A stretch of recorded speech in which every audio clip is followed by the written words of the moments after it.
Hi, welcome to Quilting with Lori. My name is Lori Dickman, and today I have a fun project for you. This is my holiday snowman table runner, and today we're going to learn how to make the Courthouse Step blocks as well as the snowman block. We're going to applique a fusible web applique on the snowman.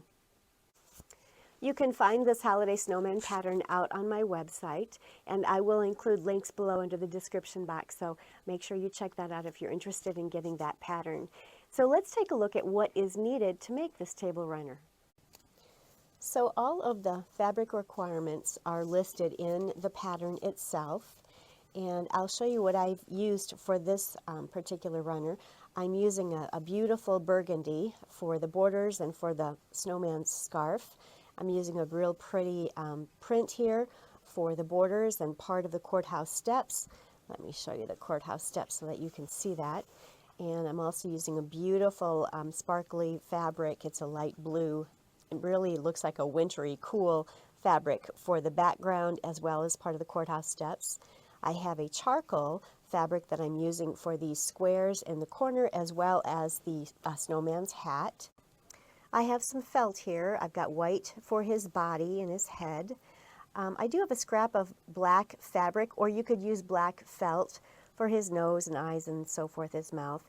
And I have a piece of it's a beige scrap of beige felt for his pipe. So the pattern contains the instructions to create the snowman table runner, and then it also includes the templates that you're going to need for the holiday snowman as well as for the courthouse steps.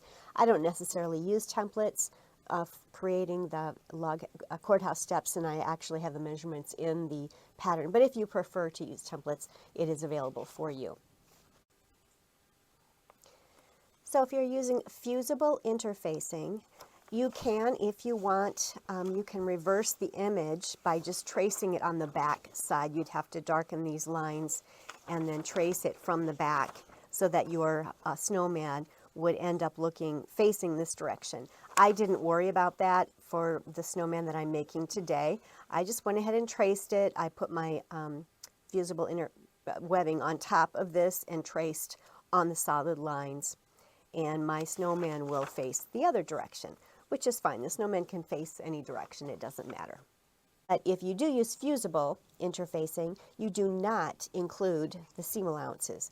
The only reason you would include the seam allowances is if you are doing a needle turn applique. Otherwise, ignore the seam allowances and you're going to trace on the dark line for all of the products here. Let's see how I've done that. So in the instructions, you'll see that you'll need to cut a background which goes behind the snowman, and it recommends 12.5 inches, so it finishes at 12. You can certainly cut it maybe at 13 inches, and then after your applique is done, then square it up to 12.5 inches, whatever you prefer. If you think that your applique process might shrink it up a little bit, then go ahead and cut it at 13 inches just to make sure that you have the 12.5.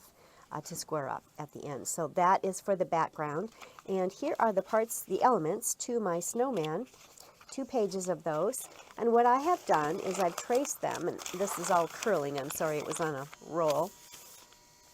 I apologize for the buzzer noise in the background. That was my dryer. But here are the elements to the snowman. So this is his body and his head, and I'll secure those onto white felt and then cut them out. And these 3 pieces here, actually 4 pieces, Q, P, O, and R, they're his scarf. And so I will secure that onto the back of red. And then we also have his pipe and his eyes and nose. And then the last 2 elements are his hat up here. And you can see where each of these elements is to be placed on the key that's in the pattern. So what I'm going to do is just cut out very loosely these elements that are going to go on particular color fabrics. That way I can very easily apply them to the back of those particular fabrics. Let me show you how I'm going to do that. Fusible interfacing, and I just laid it over the top of all of the elements and traced them onto the fusible interfacing, or webbing, as you see right here. And now I am going to attach these pieces to the appropriate color on the back side or the wrong side of the fabric. So here is the hat. B and C have been adhered to this charcoal gray fabric. Here is the little pipe. So I'm going to press the little pipe onto the felt and follow the instructions for your particular fusible web. Every fusible web has a different time that they want you to press, whether or not you're to use steam or not. Typically they don't want you to use steam, but just follow your manufacturer's instructions. So here's my nose and eyes and mouth. There's my pipe. These are my hat, and I'll have to cut all these out. Here is my scarf. So here are the pieces for my scarf. Whoops, I'm on the wrong side. I almost put that on the right side. Here we go. Make sure you adhere this on the back side or the wrong side of the fabric. There we go. We'll start by just pressing these on first.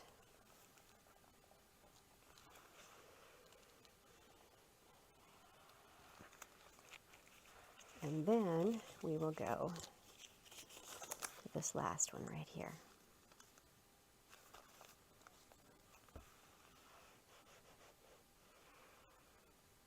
I'm using my new little Aliso iron. It's a little mini project iron. I love it.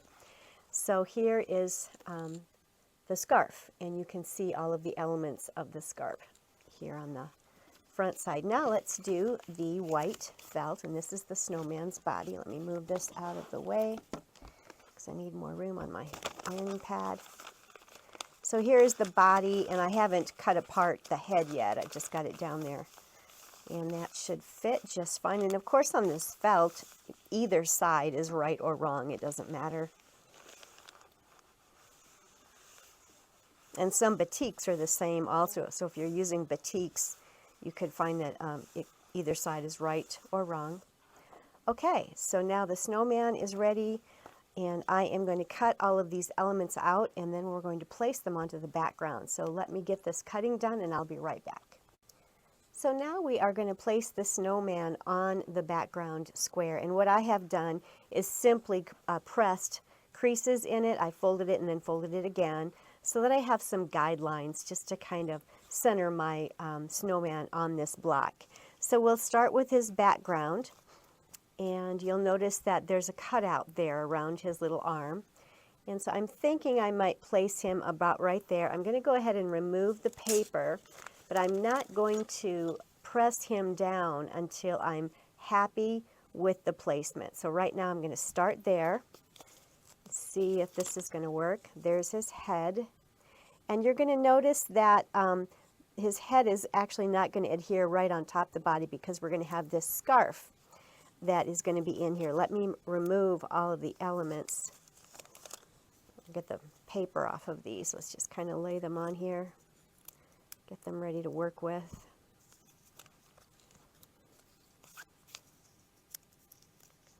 So the first element that I want to lay down is R, and this is R.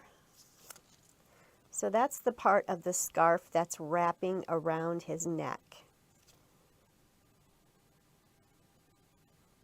So here is the snowman that I've put together, and you can do so much with him. You can add a stripe on his hat if you'd like, or you can even do that with thread. But there's so much you can do if you want to have your scarf coming off this direction, if you want it coming off this direction. This snowman is yours. Just have fun with it. So I went ahead and put my two parts of the scarf there, and then this is the little tie that goes over that. And then I've just put his little face together here with his eyes, his nose, and his mouth. And of course, if you want, you could put an orange carrot nose there instead of the oval nose that the pattern comes with. But there's so much you can do with this. Have fun with it. Just be real creative and enjoy it. And so now, once you're happy with the placement and the layout, if you like where you've got it located on the square, then and only then will you iron it down and press it and secure it, secure that adhesive to the background before we take it over to the sewing machine and either sew it, applique it by machine, or you could applique by hand. If you like to do that, maybe you'd like to get some pearl cotton or some DNC floss and just have fun doing some hand applique, whatever you enjoy. All right, so I have my snowman secured to the background. So he is ready to be appliqued, and I've gone upstairs and grabbed some of my embroidery threads, and I'm going to do mine on the machine. I want to get it done quickly. You are welcome to take pearl cotton or DMC floss and hand applique them, but I'm going to do it all by machine today. And I've found some threads that will work beautifully to secure my snowman to this background here. So I'm going to go ahead and do that, and I'll let you see some of it, but most of it I'll do off camera. It's a little boring to watch all of it, but I'll show you some of it as I'm working here.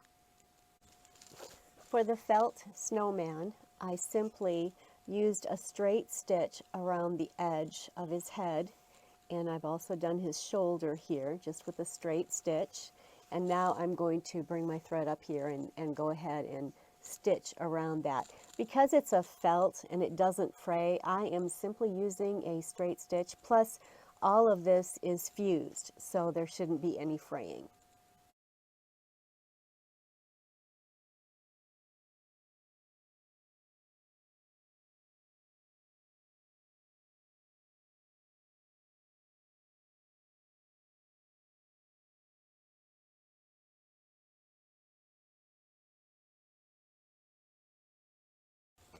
So I've done the white body. Now I'm going to do the pipe. So I've put thread in that matches the pipe. And I'm again just going to do a simple straight edge stitch all the way around the pipe. I think I'll start here at this side. I'm going to bring my thread up.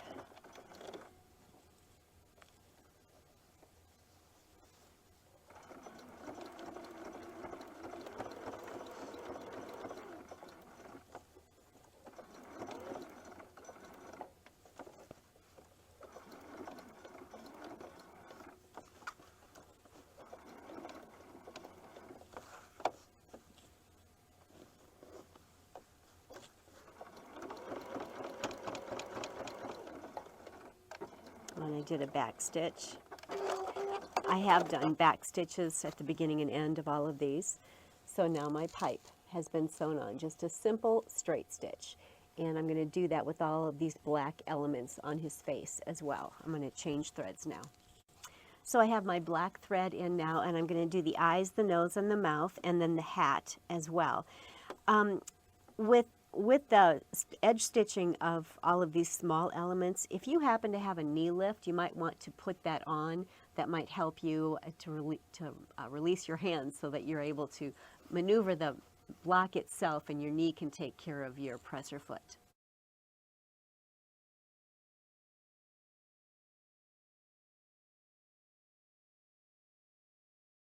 So for the eyes and the nose, I just did a simple edge stitch, a straight edge stitch all the way around these circles and that oval.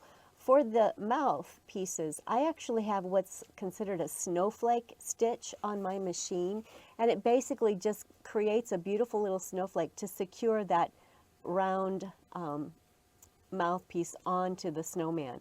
It was a real easy way to do that so that I wasn't having to edge stitch around those teeny tiny little round circles. So see if your machine has a snowflake stitch if you're doing this by machine.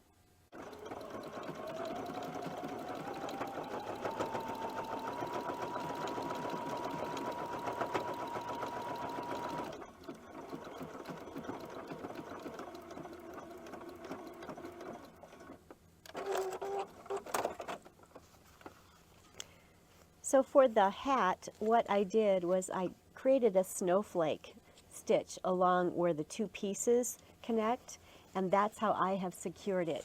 Let's see if you can see the snowflake stitch. It's a red thread, so it's not real visible on the camera, but hopefully you can see that. You could also put a strip, a red fabric there. You could check fabric, whatever you want. Have fun with your snowman. Be creative.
So it looks as if I lost a little bit of video there, so I'm going to repeat what I just did. I started with the center square, and I attached the two 4.5-inch strips on each side, opposite sides.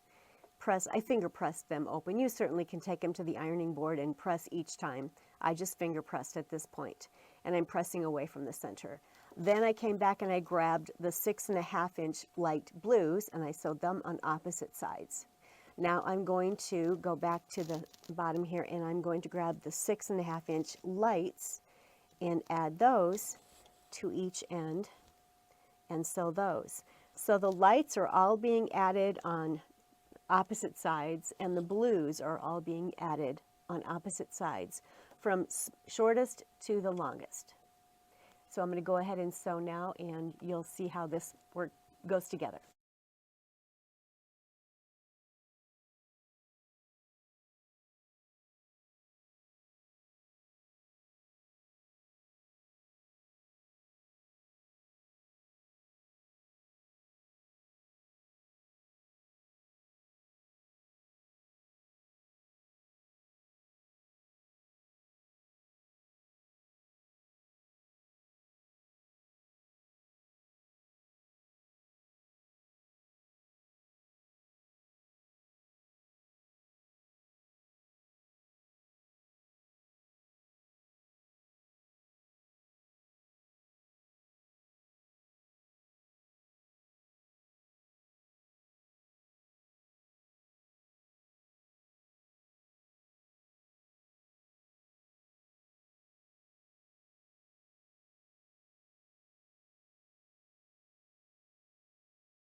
So here's the second block, and it is all pieced and finger pressed.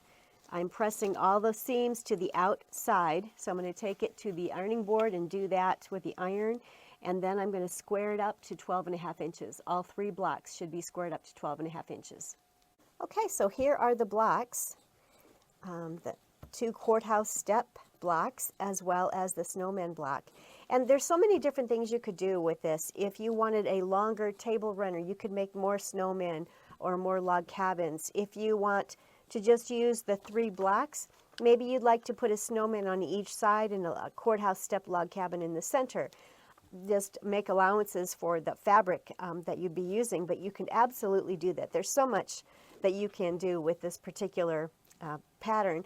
And for the borders, I typically don't actually cut the lengths of my border until I have my center quilts put together, because sometimes if your seam allowances are larger or smaller than the what's called for in the pattern, then what you cut isn't necessarily correct. So I always wait until the center of my table runners and quilts are all put together, and then I measure through the center to identify how long I should cut all of my borders for the tops and the bottoms.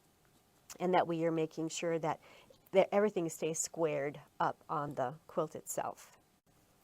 But I think this little holiday snowman quilt is such a cute quilt. This little snowman is just adorable. I love making him, and I'm going to give this table runner to a friend of mine. Here is the back of the Courthouse Steps. I did press everything out, so everything is pressed out.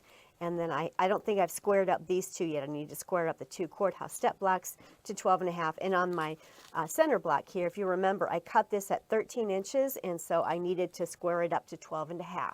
All three of the blocks should be squared up to 12.5 inches. And then you're just simply going to put them together as you see here.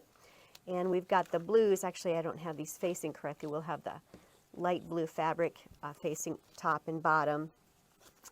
Or excuse me, the pale blue top and bottom, and these light fabrics facing the snowman. And then I'll go ahead and create my borders using the charcoal again in the four corners. And it's going to be adorable. I can't wait to finish this one. Here's another quick picture of the snowman quilt. Maybe you can see it a little bit better here on my tabletop. But he went together beautifully. On this one, I did do a blanket stitch by hand all the way around. I used pearl cotton and I did a blanket stitch. So I was very patient and I did that very nicely. And on this one, I did this by machine. So this is all, and it looks very nice, all raw edge. Edge stitching is what I've done, except for across the snowman's hat. On his hat here, I did a snowflake stitch. I'm not sure if you can see that very well.